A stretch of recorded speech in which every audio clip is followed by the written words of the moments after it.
ನಾನು ಈಗಾಗಲೇ ತುಂಬ ತುಳು ಸಿನಿಮಾಗಳಿಗೆಲ್ಲ ವಾಯ್ಸ್ ಕೊಟ್ಟದ್ದಿದೆ. ಕಾಂತಾರ ಸಿನಿಮಾದಲ್ಲಿ ಕಿಶೋರ್ ಅವರ ವಾಯ್ಸ್ಗೆ ನಿಮ್ಮ ವಾಯ್ಸ್ ಸೂಟ್ ಆಗ್ಬೋದು, ನೀವು ಕೊಡ್ತೀರಾ ಅಂತ ಆಯಿತು ಅಂತೇಳಿ ಭಾಳ ಖುಷಿಯಲ್ಲಿ ಹೋದೆ. ತುಂಬ ಜನ ಫೋನ್ ಮಾಡಿ ಹೇಳಿದ್ರು ನನಗೆ, ಏನು ನಿಮ್ಮ ವಾಯ್ಸ್ ಕೇಳಿದಾಗಿದೆ ಟ್ರೈಲರಲ್ಲಿ, ಕಿಶೋರ್ ಸರಿಗೆ ನೀವು ವಾಯ್ಸ್ ಕೊಟ್ಟಿದ್ದೀರಾ ಅಂತೇಳಿ. ಕೊಟ್ಟಿದ್ದೆ, ಕಡಲ ಮಗೆಯಲ್ಲಿ ದಿಗಂತಿಗೆ ವಾಯ್ಸ್ ಕೊಟ್ಟಿದ್ದೆ. ಆನಂತರ ಒರೇರ್ ದೊರೆಸಲ್ ಸಿನಿಮಾಕ್ಕೆ, ಚಾಲಿಪೋಲಿಯಲ್ಲಿ ಇನ್ಸ್ಪೆಕ್ಟ್ರಿಗೆ ಸುರೇಂದ್ರ ಅವರಿಗೆ. ಆದರೆ ಈ ಒಂದು ಸಿನಿಮಾ ಏನಿದೆ, ಕಿಶೋರ್ ಸರ್ಗೆ ಅವರ ನಟನೆಗೆ ಆಗಲಿ ಅಥವಾ ಅವರ ಒಟ್ಟು ಕ್ಯಾರೆಕ್ಟ್ರಿಗೆ ಆಗಲಿ ಯಾವ ರೀತಿಯಲ್ಲಿ ಧಕ್ಕೆ ಬಾರದ ಹಾಗೆ ಅದನ್ನು ವಾಯ್ಸ್ ಕೊಡಬೇಕಿತ್ತು. ಸರ್ ನಮಸ್ಕಾರ. ನಮಸ್ಕಾರ. ಮೊದಲನೇದಾಗಿ ಕಾಂತಾರದ ಯಶಸ್ಸಿಗೆ ನಿಮಗೆ ಶುಭಾಶಯ. ಧನ್ಯವಾದ. ಈಗ ಎಲ್ಲ ಕಡೆ ಒಂದು ವಿಚಾರ ಹೊರಗೆ ಬರ್ತಾ ಇದೆ, ಏನಂತ ಹೇಳಿದ್ರೆ ಕಾಂತಾರ ಡಬ್ಬಿಂಗನ್ನು ಯಾರು ಮಾಡಿರಬಹುದು ಒಂದು ಕುತೂಹಲ ಜನರಿಗೆ. ಆಲ್ಮೋಸ್ಟ್ ಈಗ ನಾವು ಕೆಲವೊಂದು ಕಲಾವಿದರಿಗೆ ಯಾರೆಲ್ಲ ವಾಯ್ಸ್ ಓವರ್ ಕೊಟ್ಟಿದ್ದಾರೆ ಅವರ ಸಂದರ್ಶನಗಳನ್ನು ಮಾಡಿದ್ವಿ. ಆದರೆ ಮುಖ್ಯವಾಗಿ ರಿಷಬ್ ಶೆಟ್ಟಿ ಅವರಿಗೆ ಫೇಸ್ ಟು ಫೇಸ್ ಅದೇ ತೂಕದಲ್ಲಿ ನಟನೆ ಮಾಡಿದಂಥ ಕಿಶೋರ್ ಸರಿಗೆ ಯಾರು ವಾಯ್ಸ್ ಕೊಟ್ಟಿರಬಹುದು, ಇದೊಂದು ಯಕ್ಷ ಪ್ರಶ್ನೆ ಎಲ್ಲ ಕಡೆ ಚರ್ಚೆ ಆಗ್ತಾ ಇತ್ತು. ಇದು ಎಲ್ಲೂ ರಿವೀಲ್ ಆಗಿಲ್ವಲ್ಲ, ಯಾರಾಗಿರಬಹುದು ಅಂತ. ಸದ್ಯ ಈ ವಿಡಿಯೋದ ಮುಖಾಂತರ ಶಶಿರಾಜ್ ಸರ್ ಹೇಳಬಹುದು ಒಫಿಷಿಯಲಿ ಕಿಶೋರ್ ಸರಿಗೆ ತಾವು ವಾಯ್ಸ್ ಕೊಟ್ಟಿದ್ದೀರಿ ಅಂತ ನಮಗೆ ಸುದ್ದಿ ಬಂತು. ಹಾಗಾಗಿ ವಿಶೇಷವಾದಂಥ ವಿಡಿಯೋನ ನಾವು ಮಾಡ್ತಾ ಇದ್ದೀವಿ. ಹೇಗಿತ್ತು ಸರ್ ಕಿಶೋರ್ ಸರಿಗೆ? ಅಂದರೆ ಅದು ಸಿನಿಮಾದಲ್ಲಿ ರಿಷಬ್ ಶೆಟ್ಟಿ ಅವರು ಎಷ್ಟು ತೂಕದ ಪಾತ್ರವನ್ನು ಮಾಡಿದ್ದಾರೋ ಅದೇ ತೂಕದ ಪಾತ್ರವನ್ನು ಕಿಶೋರ್ ಸರ್ ನಿಭಾಯಿಸಿರುವಂಥದ್ದು DFOನ ರೋಲ್. ಅವರಿಗೆ ವಾಯ್ಸ್ ಕೊಡುವಂಥದ್ದು ಎಷ್ಟು ಚಾಲೆಂಜಿಂಗ್ ಆಗಿತ್ತು ತಮಗೆ? ಸೀರಿಯಸ್ಲಿ ಅದು ದೊಡ್ಡ ಚಾಲೆಂಜಿಂಗ್ ವರ್ಕ್. ಅದು ನಾನು ಈಗಾಗಲೇ ತುಂಬ ತುಳು ಸಿನಿಮಾಗಳಿಗೆಲ್ಲ ವಾಯ್ಸ್ ಕೊಟ್ಟದ್ದಿದೆ, ಕಂಠದಾನ ಮಾಡಿದ್ದಿದೆ.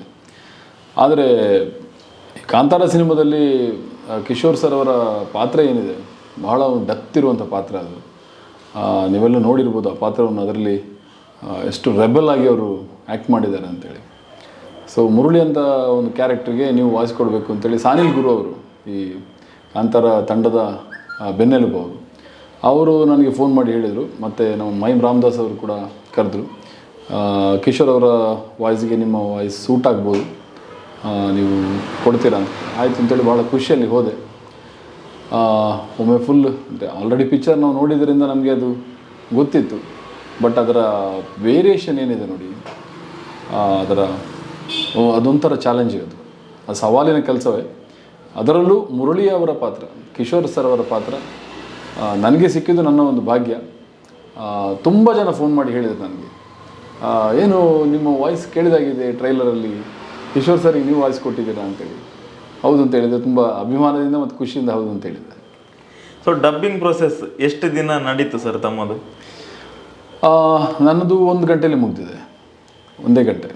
ಸೊ ಪ್ರೊಸೆಸ್ ಹೇಳ್ಬೋದಾ? ಅಂದರೆ ಮೊದಲ ದಿನ ಡಬ್ಬಿಂಗ್ ಸ್ಟುಡಿಯೋಗೆ ಹೋಗ್ತೀರಿ, ಆ ಒಂದು ಅಟ್ಮಾಸ್ಫಿಯರ್ಗೆ ಬರಬೇಕಾಗುತ್ತೆ. ಅಂದರೆ ಸಿನಿಮಾದಲ್ಲಿ ನಟನೆ ಮಾಡುವುದು ಒಂದೇ, ಒಂದು ಸಿನಿಮಾಗೆ ವಾಯ್ಸ್ ಓವರ್ ಕೊಡುವುದು ಒಂದೇ. ಅಲ್ಲಿ ಒಬ್ಬ ಕಲಾವಿದ ನಟನೆ ಮಾಡಿರ್ತಾನೆ, ಆ ಫೀಲನ್ನು ನಾವು ತಗೊಂಡು ಆ ನಟನೆಗೆ ನಮ್ಮ ವಾಯ್ಸನ್ನು ಸೆಟ್ ಮಾಡಿ ಮಾತಾಡುವಂಥದ್ದು. ಸಾವು ಎಷ್ಟು ಹೊತ್ತು ಟೈಮ್ ತಗೊಂಡ್ರಿ? ಅಂದರೆ ತುಂಬ ತಾಕತ್ತಿರುವಂಥ ಪಾತ್ರ ಅದು. ಹೌದೌದು, ಖಂಡಿತವಾಗಿ. ನಾನು ಈಗಾಗಲೇ ಕೆಲವು ತುಳು ಸಿನಿಮಾಗಳಿಗೆ ಕೊಟ್ಟಿದ್ದೆ. ಕಡಲ ಮಗೆಯಲ್ಲಿ ದಿಗಂತಿಗೆ ವಾಯ್ಸ್ ಕೊಟ್ಟಿದ್ದೆ. ಆನಂತರ ಒರೇರ್ ದೊರೆಸಲ್ ಸಿನಿಮಾಕ್ಕೆ, ಚಾಲಿಪೋಲಿಯಲ್ಲಿ ಇನ್ಸ್ಪೆಕ್ಟ್ರಿಗೆ ಸುರೇಂದ್ರ ಅವರಿಗೆ. ತುಂಬ ಹಾಗೆ ಒಂದು ಕನಿಷ್ಠ 10 ಸಿನಿಮಾಗಳಿಗಾದರೂ ನಾನು ಡಬ್ಬಿಂಗ್ ವಾಯ್ಸ್ ಕೊಟ್ಟಿದ್ದೇನೆ. ಹಾಗಾಗಿ ನನಗೆ ಆ ಡಬ್ಬಿಂಗ್ ಕಲೆ ಏನಿದೆ ಅದು ಸ್ವಲ್ಪ ಮಟ್ಟಿಗೆ ಸಿದ್ಧಿಸಿತ್ತು. ಆದರೆ ಈ ಒಂದು ಸಿನಿಮಾ ಏನಿದೆ ಇದು ಆಲ್ರೆಡಿ ಒಂದಷ್ಟು ಜನ ನೋಡಿ ಅದನ್ನು ಕಿಶೋರ್ ಸರ್ಗೆ ಅವರ ನಟನೆಗೆ ಆಗಲಿ ಅಥವಾ ಅವರ ಒಟ್ಟು ಕ್ಯಾರೆಕ್ಟ್ರಿಗೆ ಆಗಲಿ ಯಾವ ರೀತಿಯಲ್ಲಿ ಧಕ್ಕೆ ಬಾರದ ಹಾಗೆ ಅದನ್ನು ವಾಯ್ಸ್ ಕೊಡಬೇಕಿತ್ತು. ಮತ್ತು ನಾವು ಈ ನಾಟಕದಲ್ಲಿ ಈವನ್ ನಾವು ದೇವದಾಸ್ ಕಾಪಿಕಾಡ್ ಅವರ ನಾಟಕದಲ್ಲಿ, ತುಳು ನಾಟಕದಲ್ಲಿ ಮತ್ತು ನಮ್ಮ ಕನ್ನಡ ನಾಟಕದಲ್ಲಿ ವಾಯ್ಸ್ ಮಾಡ್ಯುಲೇಷನ್ ಅಂತೇಳಿ ಬೇರೆ ಇದೆ. ಇದರಲ್ಲಿ ನಾವು ಪಳಗಿದ್ರಿಂದ ನಮಗೆ ಸ್ವಲ್ಪ ಅದ್ರ ಬಗ್ಗೆ ಅನುಭವ ಇತ್ತು. ಹಾಗಾಗಿ ಈ ಏರಿಳಿತ ಏನಿದೆ, ಸ್ವರಭಾರ ಏನಿದೆ, ಅದನ್ನು ಬಹಳ ತೂಕ ಮಾಡಿಕೊಂಡು ಕಿಶೋರ್ ಸರ್ ಅವರ ಏನು ಅವರ ಭಾವನೆಗಳನ್ನು ಅವರು ವ್ಯಕ್ತಪಡಿಸ್ತಾರೆ ಅದಕ್ಕೆ ಸರಿಯಾಗಿ ಸ್ವರ ಕೊಡಲಿಕ್ಕೆ ನನಗೆ ಸಾಧ್ಯ ಆಯಿತು. ಎಷ್ಟರ ಮಟ್ಟಿಗೆ ಅದು ಸಕ್ಸಸ್ ಆಗಿದೆ ಅಂತ ಗೊತ್ತಿಲ್ಲ. ಬಟ್ ಅಲ್ಲಿ ಸಾನಿಲ್ ಗುರು ಅವರಿದ್ದರು, ಮೈಮ್ ರಾಮದಾಸ್ ಅವರಿದ್ದರು, ಮತ್ತು ಹೊಂಬಾಳೆ ಸಿನಿಮಾದ ರಿಷಬ್ ಸರ್ನ ಅಸಿಸ್ಟೆಂಟ್ ಅವರಿದ್ದರು. ಅವರಿಗೆಲ್ಲ ಅಲ್ಲಿ ಖುಷಿಯಾಗಿದೆ.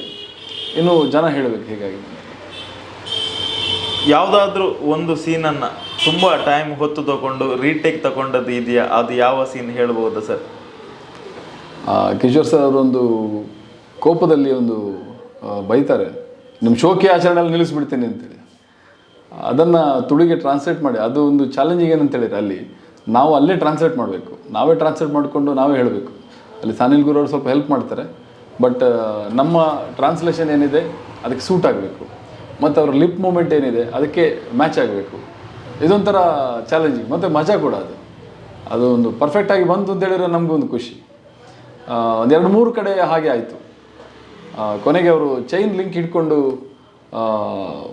ಊರಿನವ್ರ ಹತ್ರ ಬೊಬ್ಬೆ ಹಾಕ್ಕೊಂಡು ಹೋಗ್ತಾರೆ. ಅದರ ವಾಯ್ಸ್ ಬೇರೆ, ಅದು ವಾಯ್ಸ್ ಥ್ರೋ ಮಾಡಬೇಕು. ಆ ನಂತರ ಹೀರೋಯಿನ್ಗೆ ಅವರೊಂದು ಕಿಂಡಲ್ ಮಾಡುವಂಥ ಒಂದು ಕೋಪದಲ್ಲಿ ಹೇಳುವಂಥ ಒಂದು ಇದಿದೆ, ಅಂದರೆ ಅವಳನ್ನು ತುಂಬ ಕೇವಲವಾಗಿ ಮಾತಾಡುವಂಥ ಒಂದು ಸನ್ನಿವೇಶ ಬರ್ತದೆ. ಅವರಿಬ್ಬರು ಮೇಲೆ ಕೈಲಾಸದಿಂದ ಇಳಿದು ಬಂದ ಮೇಲೆ ಕೈಯಲ್ಲಿ ಟೀ ಇಟ್ಕೊಂಡು ಕೂತಿರ್ತಾರೆ, ಮತ್ತು ಕೆಲಸ ಗೌರ್ಮೆಂಟ್ ಇದ್ದು ಸರ್ವಿಸ್ ಇವನಿಗೆ ಮಾಡ್ತೀಯಾ ಅಂತೇಳಿ ಒಂದು ಕೇಳ್ತಾರೆ.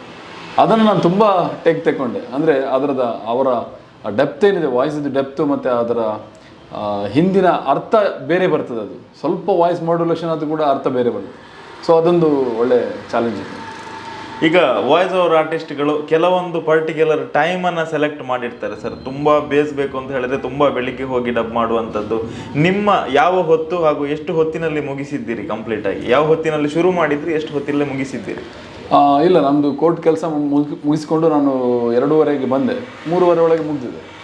ಈಗ ನಿಮಗೆ ಕಾಂತಾರ ಸಿನಿಮಾ ಕನ್ನಡ ವರ್ಷನ್ ಫಸ್ಟಿಗೆ ತಾವು ಒಬ್ಬ ವೀಕ್ಷಕರಾಗಿ ನೋಡಿದಾಗ ನಿಮಗೆ ಅನಿಸಿತ್ತು ಸರ್ ಈ ಒಂದು ಸಿನಿಮಾ ಕೂಡ ತುಳು ಭಾಷೆಯಲ್ಲಿ ಡಬ್ಬಾಗಿ ಬಂದಿದ್ರೆ ಚೆನ್ನಾಗಿರ್ತಿತ್ತು ಅಂತ? ಖಂಡಿತ ಅನಿಸಿತ್ತು. ಯಾಕೆಂತ ಹೇಳಿದರೆ ಇದು ನಮ್ಮ ತುಳು ಮಣ್ಣಿನ ತುಳು ದೈವಾರಾಧನೆಯ ಒಂದು ಸಬ್ಜೆಕ್ಟ್ ಆದ್ದರಿಂದ ಇದನ್ನು ತುಳುವಲ್ಲಿ ನೋಡಿದರೆ ಎಷ್ಟು ಮಜಾ ಬರ್ಬೋದು ಅಂತೇಳಿ ನಾವು ಗೆಳೆಯರೆಲ್ಲ ಮಾತಾಡ್ಕೊಂಡಿದ್ವಿ. ಅದಕ್ಕೆ ಸರಿಯಾಗಿ ಇದನ್ನು ಪ್ರೇಕ್ಷಕರು ತುಂಬ ಪ್ರೀತಿಯಿಂದ ಅಪ್ಪಿ ಹಿಡಿದರು. ಇನ್ನು ತುಳುವಲ್ಲಿ ಬರ್ತದೆ ಅಂತೇಳಿ ನಾವು ಅದನ್ನು ಡಿಸೈಡ್ ಮಾಡೋ ಮುಂಚೆನೇ ತುಂಬ ಜನ ತುಳುವರು ಕೇಳಿದರು, ತುಳುಡು ಬರ್ಪೂಜ ತುಳು ಟ್ಯಾಪ್ ಬರ್ಪು ಅಂತೇಳಿ ತುಂಬ ಜನ ಕೇಳ್ತಾಯಿದ್ರು. ನಾವು ಅದಕ್ಕೆ ಏನು ಉತ್ತರ ಕೊಡಬೇಕು ಅಂತ ಗೊತ್ತಿಲ್ಲ, ಯಾಕೆಂದರೆ ಡಿಸಿಷನ್ ಮೇಕರ್ಸ್ ಬೇರೆ ಇದ್ದಾರೆ. ಸೊ ಅವರು ಮತ್ತೆ ನಮಗೆ ಹೇಳಿದರು ತುಳುವರು ಮಾಡಬೇಕು, ತುಂಬ ಡಿಮಾಂಡ್ ಬರ್ತಾ ಇದೆ ಅಂತೇಳಿ. ಮತ್ತು ಅವರು ಡಿಸಿಷನ್ ತಗೊಳ್ಳುವಾಗ ನಮಗೆ ಈ ಕಿಶೋರ್ ಸರ್ಗೆ ವಾಯ್ಸ್ ಕೊಟ್ಟಿಗೆ ನನ್ನನ್ನೇ ಕರೆದು ನನಗೆ ಇನ್ನೂ ತುಂಬ ಖುಷಿಯಾಯಿತು. ಈಗ ಕನ್ನಡ ವರ್ಷನ್ ತಾವು ಥಿಯೇಟ್ರ್ನಲ್ಲಿ ಎಷ್ಟು ಬಾರಿ ನೋಡಿದ್ದೀರಿ ಸರ್? ನಾನು 2-3 ಸಲ ನೋಡಿದ್ದೆ. ಈಗ ತಾವು ತುಳು ಭಾಷೆಯಲ್ಲಿ ಕಿಶೋರ್ ಸರಿಗೆ ವಾಯ್ಸ್ ಕೊಟ್ಟಿದ್ದೀರಿ ಅಂತ ಗೊತ್ತಾದ ಮೇಲೆ ಎಲ್ಲಾದರೂ ತಮ್ಮ ಆಪ್ತ ವಲಯದಲ್ಲಿ ಗೆಳೆಯರು ಕೇಳಿರುವಂಥದ್ದು, ತುಳುಟಿ ವಾಯ್ಸ್ ಕೊಡ್ತಾ ಮಾರೆಲ್ಲ ನಾನು ತುಳುತೊಂಜಿ ಟಿಕೆಟ್ ತೆಪ್ಪುಗ ಒಟ್ಟಿಗೆ ಪೋಯಿ ಆ ಥರ ಏನಾದರೂ ಚರ್ಚೆಗಳಿದೆಯಾ? ಆ ಥರ ಹೇಳಿಲ್ಲ, ಬಟ್ ತುಂಬ ಜನ ಈವನ್ ಕೋರ್ಟಲ್ಲಿ ತುಂಬ ನನ್ನ ನ್ಯಾಯವಾದಿ ಗೆಳೆಯರು ಮತ್ತು ಹೊರಗಡೆ ತುಂಬ ನನ್ನ ಪ್ರೀತಿಯ ಗೆಳೆಯರೆಲ್ಲ ನಾನು ಫೋನ್ ಮಾಡಿ ಹೇಳಿದ್ದಾರೆ, ಗೊತ್ತಾಗ್ತದೆ ನಿಮ್ಮ ವಾಯ್ಸ್ ಚೆನ್ನಾಗಿದೆ ಅಂತೇಳಿ ಹೇಳಿದ್ದಾರೆ.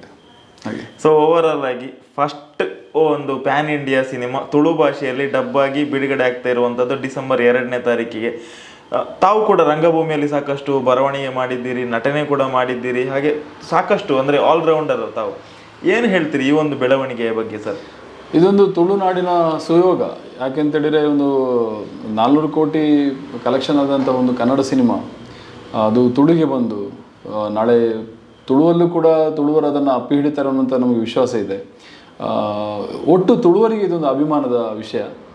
ಕಾಂತಾರದಂಥ ಇನ್ನಷ್ಟು ಸಿನಿಮಾಗಳು ಬರಲಿ ಅಂತೇಳಿ ನನ್ನ ಹಾರೈಕೆ. ಡಿಸೆಂಬರ್ 2ನೇ ತಾರೀಕು ತುಳು ಭಾಷೆಯಲ್ಲಿ ಬರ್ತಾ ಇದೆ. ತುಳು ಪ್ರೇಕ್ಷಕರು ಕೂಡ ತುಂಬ ತುದಿಗಾಲಲ್ಲಿ ಕಾಯ್ತಾ ಇದ್ದಾರೆ. ಹೆಂಗನ ಅಪ್ಪೆ ಭಾಷೆ ಬರೋಡು ಅಂತ ಹೇಳ್ತಾ ಇದ್ರು, ಫೈನಲಿ ಬರ್ತಾ ಇದೆ. ಏನು ಹೇಳ್ತೀರಿ ಕೊನೆಯದಾಗಿ ಹೇಳುವುದೇ, ತುಳು ಕನ್ನಡ ಕಾಂತಾರವನ್ನೆಲ್ಲ ಪ್ರೀತಿಯಿಂದ ನೋಡಿದ್ದೀರಿ, ತುಳು ಕಾಂತಾರವನ್ನು ಕೂಡ ಅಷ್ಟೇ ಪ್ರೀತಿಯಿಂದ ನೋಡಿ. ಇಂಥ ಸಿನಿಮಾಗಳು ಮತ್ತಷ್ಟು ಬರಲಿಕ್ಕೆ ಪ್ರೇರಣೆ ಆಗಲಿ. ತುಳು ಭಾಷೆಯಲ್ಲಿ ಇನ್ನಷ್ಟು ಒಳ್ಳೊಳ್ಳೆ ಸಿನಿಮಾಗಳು ಬಂದರೆ ತುಳು ಭಾಷೆ ಸಮೃದ್ಧ ಆಗ್ತದೆ, ತುಳುವರ ಅಭಿಮಾನದ ಒಂದು ಸಂಕೇತ ಆಗ್ತದೆ.